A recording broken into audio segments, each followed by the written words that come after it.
Senhor presidente, senhores senadores, no dia de ontem,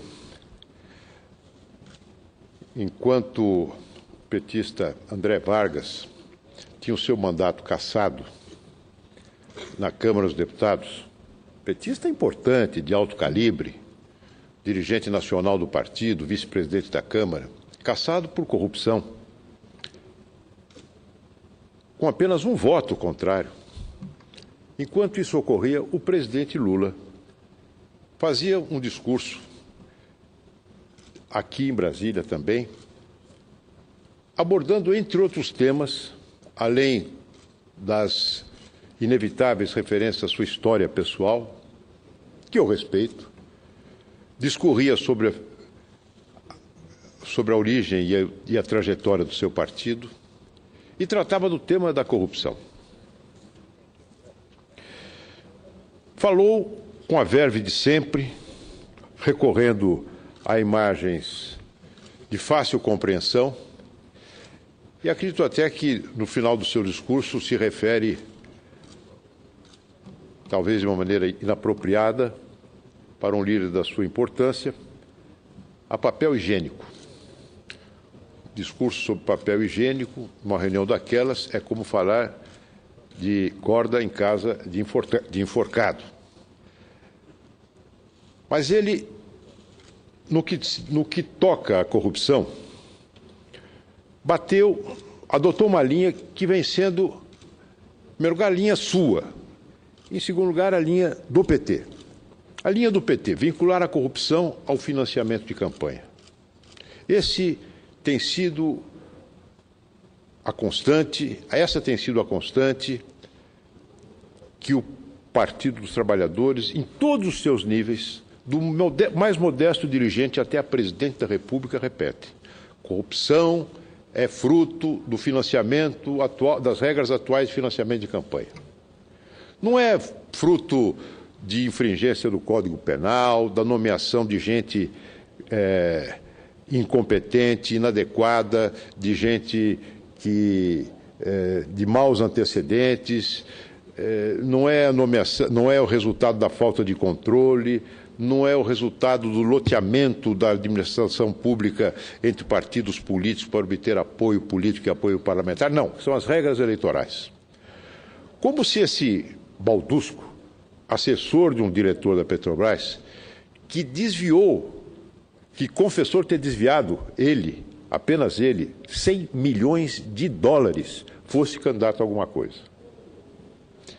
Não, a corrupção existe sob os mais diferentes sistemas eleitorais e sistemas de financiamento de campanha. Ocorre sobre o voto distrital, que é o regime eleitoral da nossa federação, meu caro Rubem Figueiró, a lista proporcional a eleição proporcional de lista aberta, como é o nosso caso, do Brasil, a eleição do sistema feita no sistema alemão distrital proporcional, e todos os sistemas, todas as formas de financiamento existem políticos desonestos, infelizmente. Porque são os homens que corrompem as instituições e não o contrário.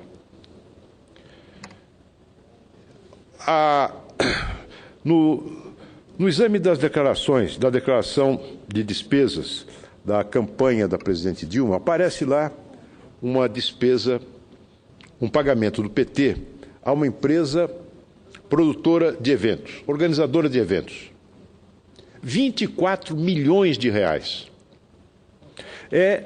Depois do pagamento feito ao marqueteiro João Santana, é a conta mais elevada. 24 milhões de reais para uma única empresa. Uma empresa cujo sócio proprietário é um motorista que ganha R$2.000 por mês e vive numa modesta casa de subúrbio. Vejam um milagre. Esta empresa recebeu 24 milhões de reais na campanha do PT.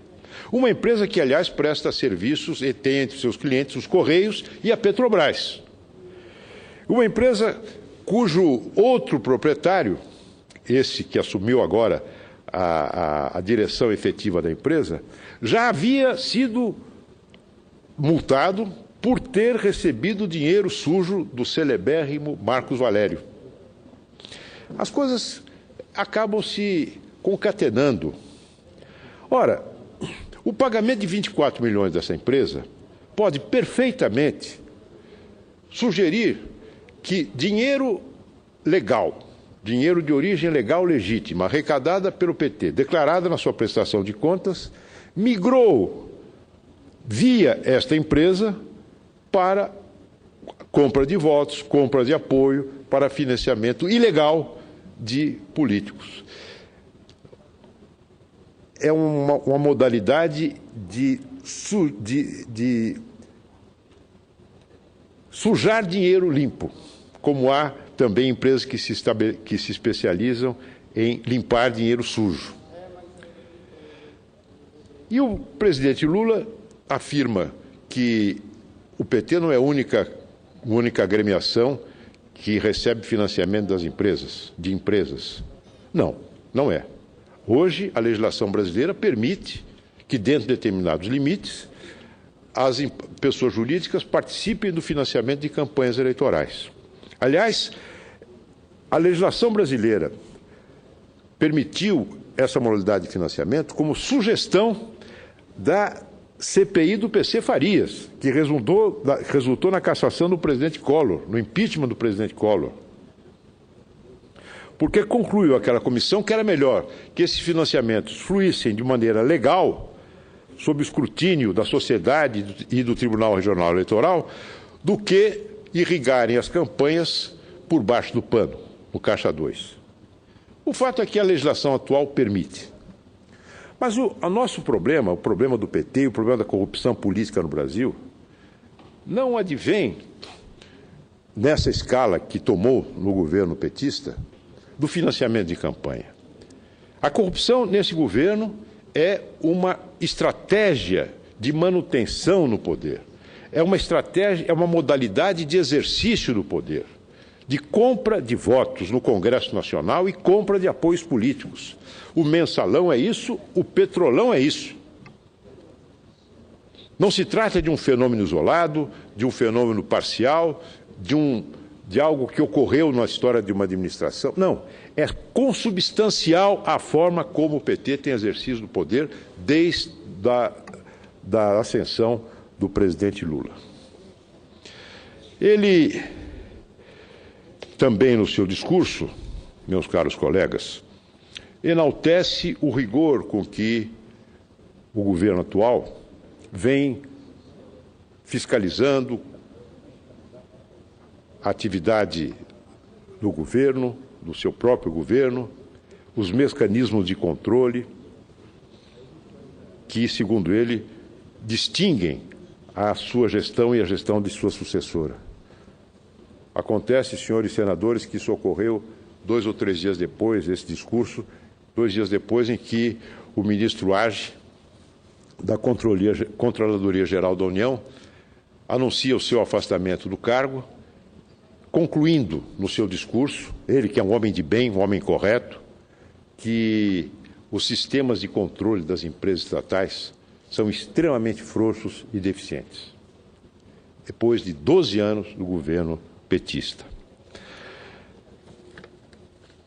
Também nessa semana, senhor presidente, o deputado Marco Maia, que preside a CPI mista para averiguar o Petrolão, para investigar o Petrolão, apresentou o seu parecer. Imagino como Vossas Excelências, senador Aureliano e senador Rubem Figueiredo devem se sentir frustrados. Os senhores que participaram, acompanharam o trabalho dessa comissão, lendo o relatório de Marco Maia, é como se houvesse o elogio do desvio. De tal forma, ele trata essa questão com tanta ligeireza que parece que o que aconteceu na Petrobras é algo absolutamente assimilável, aceitável e normal. Inclusive, a compra fraudulenta da refinaria de Pasadena, que foi o fato que detonou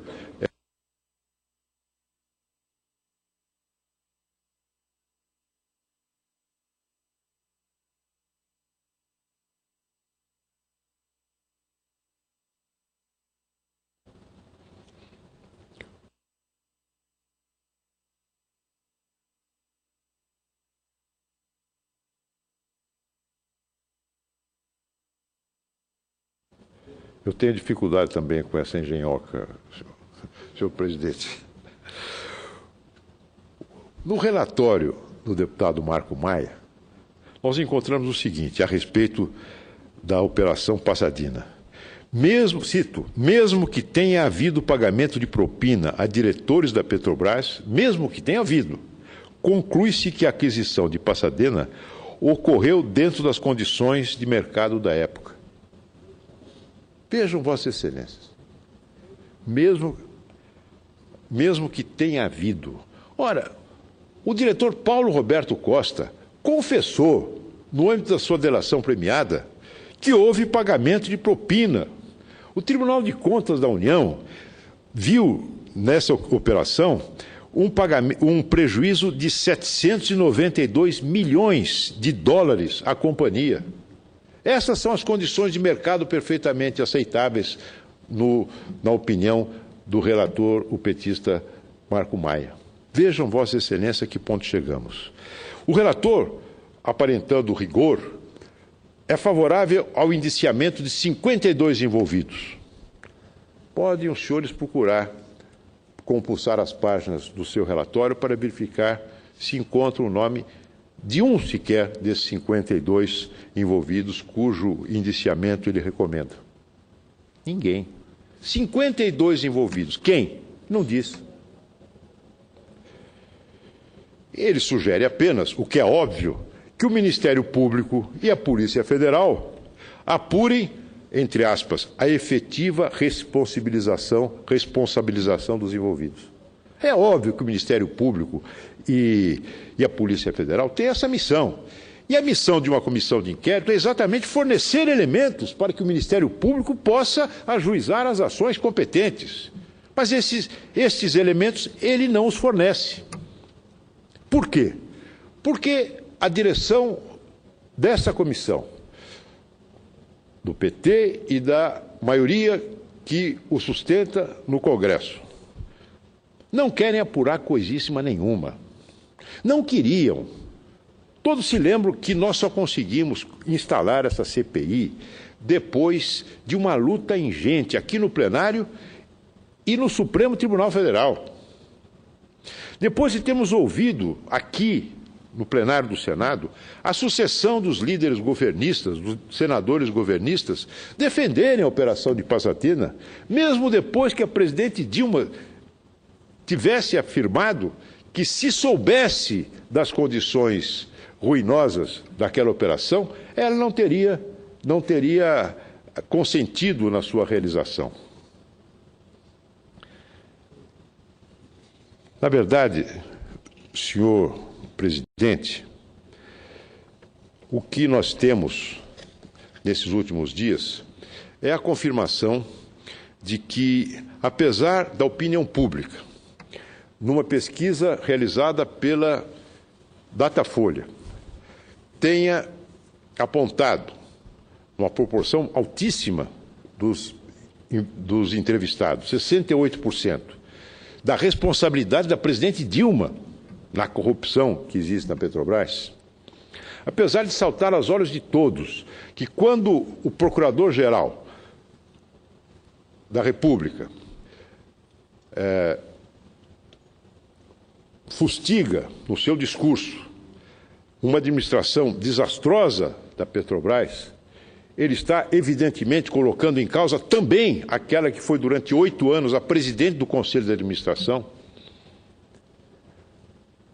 Não obstante tudo isso, a base parlamentar do governo se mantém absolutamente imóvel na sua posição inicial.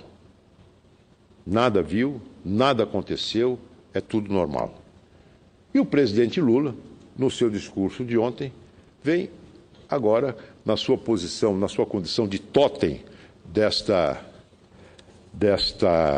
religião idólatra em que se transformou o PT, vem, mais uma vez, lançar as suas bênçãos sobre essa interpretação da história recente do nosso país.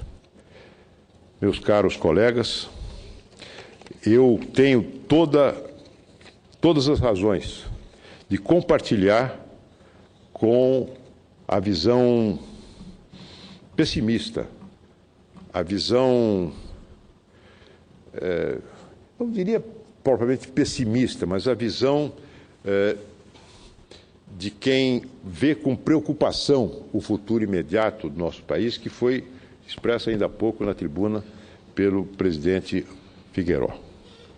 Nós vamos nos encaminhando para uma conjunção de crises, agravamento da crise econômica, da deflagração de uma crise política no momento em que os nomes dos parlamentares envolvidos com essas organizações criminosas que comandam a Petrobras e outras empresas estatais vierem a público. Tudo isso sob o pano de fundo de uma população indignada. A indignação contra a corrupção. E o presidente Lula, em mais uma pérola produzida no seu discurso ontem, diz que a indignação contra a corrupção é coisa da direita. Como se fosse de esquerda roubar dinheiro público. Como se o dinheiro que faz falta à Petrobras, aos cofres da Petrobras, não é um dinheiro que faz falta também para os programas sociais, para a escola, para a saúde. Como se os trabalhadores que aplicaram o seu dinheiro, o dinheiro do seu fundo de poupança nas ações da Petrobras e que viram o valor dessas ações despencar por conta da corrupção e da má gestão que ali se instalou, fossem arautos da direita. Se fosse assim, a direita seria amplamente predominante no nosso país. Não. A indignação contra a corrupção é uma reação das pessoas de bem, das pessoas que querem um Brasil decente, que querem uma administração pública que se espelhe nos paradigmas de moralidade da grande maioria das famílias brasileiras, em que é preciso trabalhar duro para ganhar sua subsistência, que é preciso se esforçar para ter um futuro melhor, que é preciso lutar contra as incertezas da vida para construir um mínimo de segurança para si e para a sua família. Ouço o nosso querido colega Aureliano, o senador Aureliano, Antônio Aureliano. Meu caro, excelentíssimo senador Aloysio Nunes, digníssimo representante do Estado de São Paulo e grande líder nosso, hoje se manifesta mostrando o sentimento da nação brasileira. Graças a Deus que nós temos homens como Vossa Excelência, que sobe a essa tribuna para dar um testemunho claro de que neste país existem homens honrados que procuram exercer a vida pública com dignidade. O ex-presidente Lula está sendo extremamente infeliz, tentando colocar e se expressar de maneira a dizer que a corrupção está em todo lugar e que a parte que coube ao PT é apenas uma parte dela. Não. Na verdade, não adianta ele querer limpar essa nódoa que não sairá do governo dele e não sairá do governo da presidente Dilma, que são duas nódoas, uma, o mensalão, e agora o petrolão. E nós não podemos de maneira nenhuma, a oposição, como Vossa Excelência colocou muito bem, cabe a nós mostrarmos claramente para a nação brasileira que nesse Congresso Nacional, que nesse Senado da República, existem homens que estão aqui exatamente para fiscalizar e para mostrar à nação brasileira que nós estamos acompanhando par e passo. Como Vossa Excelência bem colocou, participamos, eu, o senador Rubem Figueiró, participamos da CPMI e Vossa Excelência colocou muito bem. Não podemos de maneira nenhuma passar por esse Senado, nessa CPMI, sem mostrar à nação brasileira o que aconteceu. Quais são os responsáveis? E nós temos que mostrar isso antes, lamentavelmente, que o povo e as nações lá de fora, porque agora o Brasil está sendo olhado, inclusive, pelos Estados Unidos, questionando, inclusive, e a presidente da República poderá ser questionada também, porque ela tinha responsabilidade sobre todos os atos como conselheira e presidente do Conselho, no que se refere a Passadina. Passadina foi um mau negócio. Passadina foi feito de maneira inadequada. E ela como presidente do Conselho, que na verdade, na história do Ministério de Minas e Energia, não houve em nenhum caso um ministro de Minas e Energia que trouxe a si a presidência do Conselho da Petrobras. Quando primeiro o quê? O Ministério de Minas e Energia, a Petrobras não é subordinada ao Ministério, ela é vinculada ao Ministério.